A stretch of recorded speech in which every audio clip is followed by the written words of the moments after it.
أعوذ بالله من الشيطان الرجيم. بسم الله الرحمن الرحيم. الرحمن علم القرآن خلق الإنسان علمه البيان. الشمس والقمر بحسبان والنجم والشجر يسجدان والسماء رفعها ووضع الميزان ألا تطغوا في الميزان وأقيموا الوزن بالقسط ولا تخسروا الميزان. والأرض وضعها للأنام فيها فاكهة والنخل ذات الأكمام والحب ذو العصف والريحان فبأي آلاء ربكما تكذبان. خلق الإنسان من صلصال كالفخار وخلق الجان من مارج من نار فبأي آلاء ربكما تكذبان. رب المشرقين ورب المغربين فبأي آلاء ربكما تكذبان. مرج البحرين يلتقيان بينهما برزخ لا يبغيان فبأي آلاء ربكما تكذبان. يخرج منهما اللؤلؤ والمرجان فبأي آلاء ربكما تكذبان. وله الجوار المنشآت في البحر كالأعلام فبأي آلاء ربكما تكذبان. كل من عليها فان ويبقى وجه ربك ذو الجلال والإكرام فبأي آلاء ربكما تكذبان.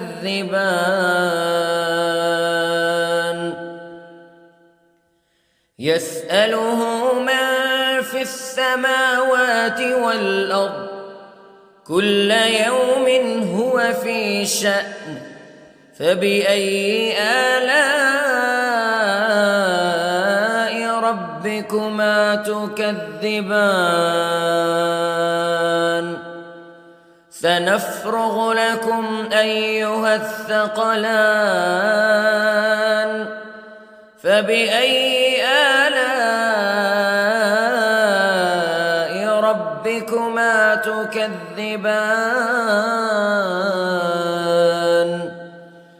يا معشر الجن والإنس استطعتم أن تنفذوا من أقطار السماوات والأرض فانفذوا لا تنفذون إلا بسلطان فبأي آلاء ربكما تكذبان يرسل عليكما شواظ من نار ونحاس فلا تنتصران فبأي آلاء ربكما تكذبان فإذا انشقت السماء فكانت وردة كالدهان فبأي آلاء ربكما تكذبان فيومئذ لا يسأل عن ذنبه إنس ولا جان فبأي آلاء ربكما تكذبان يعرف المجرمون بسيماهم فيؤخذ بالنواصي والأقدام فبأي آلاء ربكما تكذبان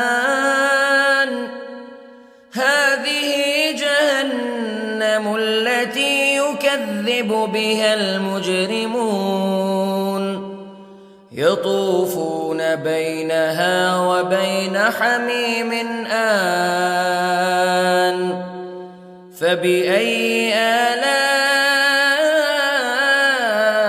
ربكما تكذبان